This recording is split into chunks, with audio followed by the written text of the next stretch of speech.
Hello, everybody. This is let's see, it's Saturday at 2 in the morning. It is December 30th right now. Um, Towards the start of this year, I made a New Year's resolution, a crazy, stupidly crazy New Year's resolution, which was to make 3 feature-length films in 1 year. The reason I did this was because number of reasons. Number one, Marvel Studios have 3 films out this year, and I thought, yeah, I'm gonna see if I can beat them, see if my movies are better than their movies. I've never made a feature. I'm not sure have I ever made. Certainly not off my own speed. I've never really made anything worthwhile. I went to film school and made some things there. That was a very nice slap there. Yeah, just the mattress sound. Claim that. Never mind. Well, I'm not. What the fuck was I even talking about? I've never made a feature film, and I promised myself at the start of the year I'd make 3 of them. And inspirations for this were, I think, really threefold. First, I saw the first 5 minutes of a film called Anarchy, otherwise known as Cymbeline, which is a film version of the play Cymbeline by William Shakespeare. And it was made by professional Hollywood-based people, starred Ethan Hawke and Ed Harris and John Leguizamo, and I can't remember more names, but other people who aren't as famous as those 3. Oh, and Mila Jovovich. And I'd known about this film a good while in advance. I wanted to see it when it was in cinema, and it wasn't released near me as far as I'm aware. And finally I saw it, and within the first 30 seconds I kind of went, And within 5 minutes, I was like, no. And after 10 minutes, I was like, life is kind of short. It's one of those films where, like, while watching it, you realize how short life is. And you don't want to watch the movie anymore.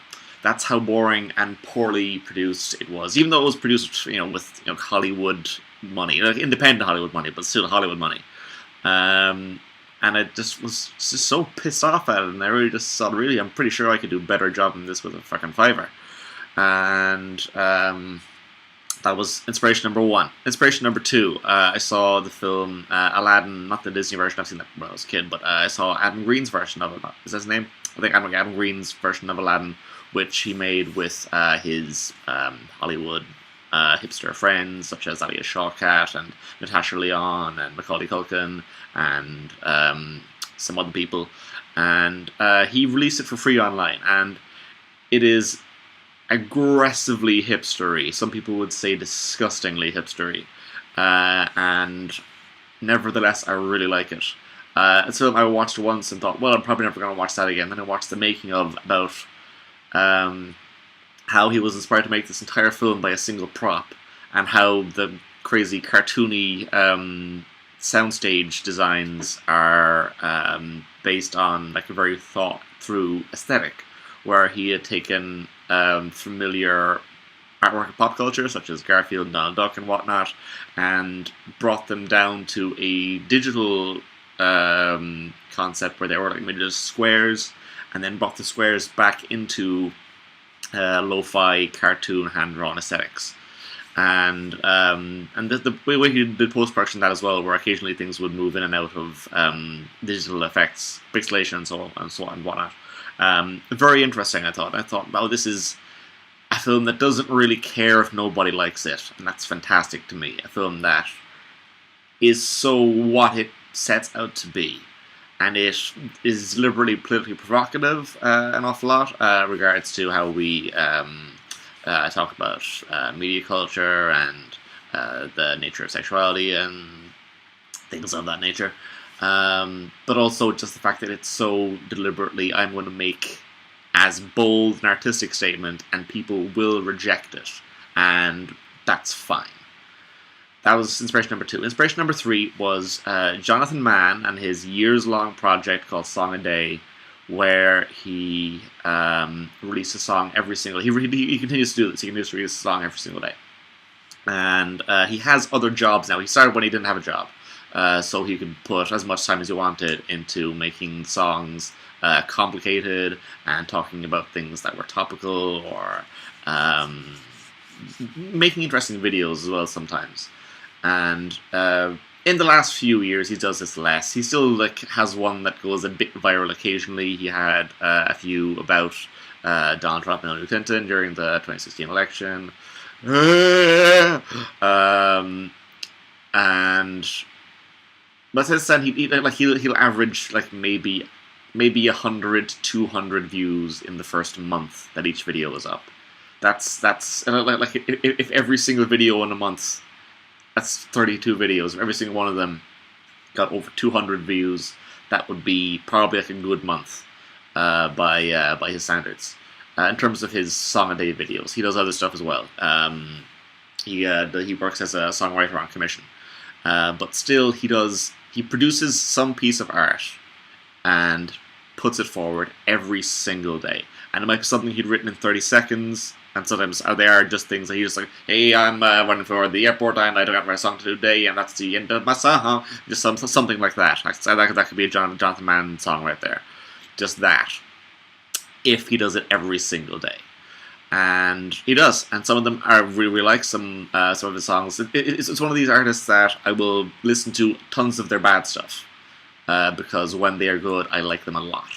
And I find it just inspirational that he produces something and says, here it is, with very little production time, very little thought, very little overthinking as well.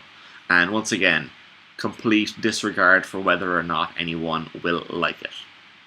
Complete forfeiting of the kind of pride that mutes you, or that forces you not to work and not to create.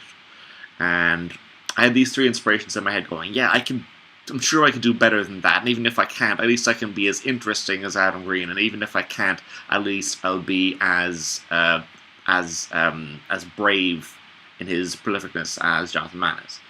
And I did not do any of these. I did not make a better movie than Anarchy, but I cannot remember the name of the guy, but he actually made a movie, and a movie, regardless of how bad it is always a better movie than the complete absence of a movie. I'm not as creative as Adam Green this year, and I'm not as brave as Jonathan Mann this year. But I have just under 2 days left to make 3 movies. I've been talking for 7.5 minutes now. So what I'm going to do is I am just going to read public domain scripts into a webcam on my flatmate's laptop. I don't know, on a laptop even.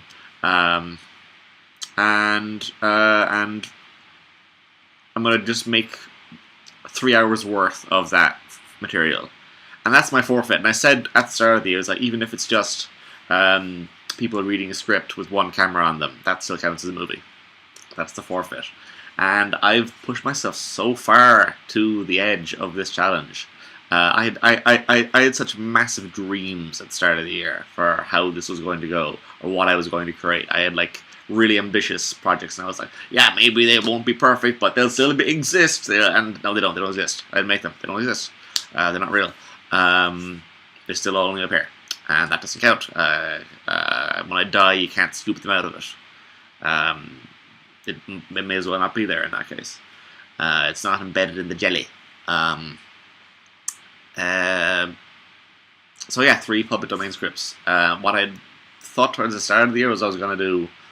I'm not even going to say. I'm not even going to say because I still have the dream to actually do it, and I don't want it be hyped up just on the off chance this goes fucking viral or something.